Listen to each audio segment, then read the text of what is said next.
I might get a little tinge of excitement. I see. Johnny Depp a 62 ans, l'enfant blessé derrière le mythe.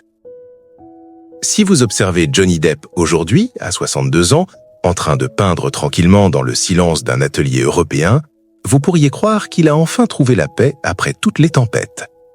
Pourtant, derrière le sourire narquois et l'aura du rebelle romantique chéri par la France, se cache un petit garçon qui n'a jamais complètement guéri. À l'aube de la soixantaine, après avoir tout perdu et tout reconquis, Johnny Depp a osé briser le silence sur les chapitres les plus sombres de son existence. Pas pour accuser, mais pour enfin nommer les fantômes qui l'ont hanté pendant des décennies.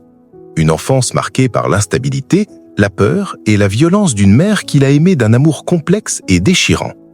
Betty Sue Palmer, décédée en 2016, était imprévisible et souvent cruelle. Dans des confidences récentes, Depp a évoqué sans filtre les coups portés avec un bâton, une chaussure, un cendrier ou un téléphone, peu importe ce qui lui tombait sous la main. Il n'a jamais nié l'amour qu'il lui portait, mais il a aussi reconnu que ces expériences l'ont profondément marqué. Elle m'a appris comment ne pas élever des enfants, confiait-il en 2025, ajoutant avec une pointe d'ironie « Je la remercie pour ça ». Ce paradoxe, aimer celle qui fait souffrir, est au cœur de son parcours. Cette enfance nomade, plus de 40 déménagements, faite d'insécurité et de silence, a forgé l'acteur sensible capable d'incarner comme personne les âmes marginales et blessées. Dès 21 Jump Street, à la fin des années 80, il refusait déjà les étiquettes de beau gosse. Puis vint Edward aux mains d'argent, 1990, où il projetait sa propre vulnérabilité avec une justesse bouleversante. La France, amoureuse des anti-héros et du cinéma d'auteur, l'a adopté immédiatement. Depp incarnait cette rébellion élégante, cette mélancolie poétique qui résonnait avec l'esprit européen. L'explosion planétaire avec Pirates des Caraïbes et le capitaine Jack Sparrow l'a propulsé au rang de superstar. Il est devenu une machine à milliards, entouré d'une armée de managers et de conseillers, mais derrière les tapis rouges, la solitude grandissait. La célébrité l'isolait, ravivant les blessures d'enfance.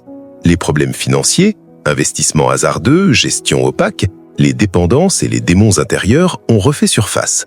Ces tatouages, qu'il décrit comme son journal intime, racontent en silence ses batailles nocturnes. La France a longtemps été son refuge.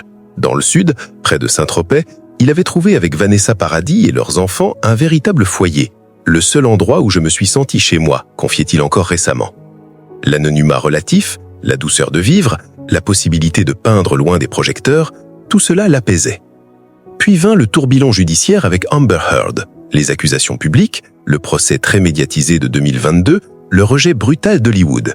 Depp s'est retrouvé banni de franchise qu'il avait contribué à bâtir.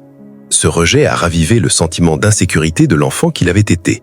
Mais au lieu de s'effondrer, il a choisi de se relever en reprenant le contrôle de son récit. Lors du procès, puis dans des interviews plus récentes, notamment en 2025, il a parlé avec une vulnérabilité rare, de l'enfance violente, de l'amour paradoxal pour sa mère, de la trahison du système hollywoodien qu'il avait traité comme une marchandise. Pas de vengeance, mais une libération.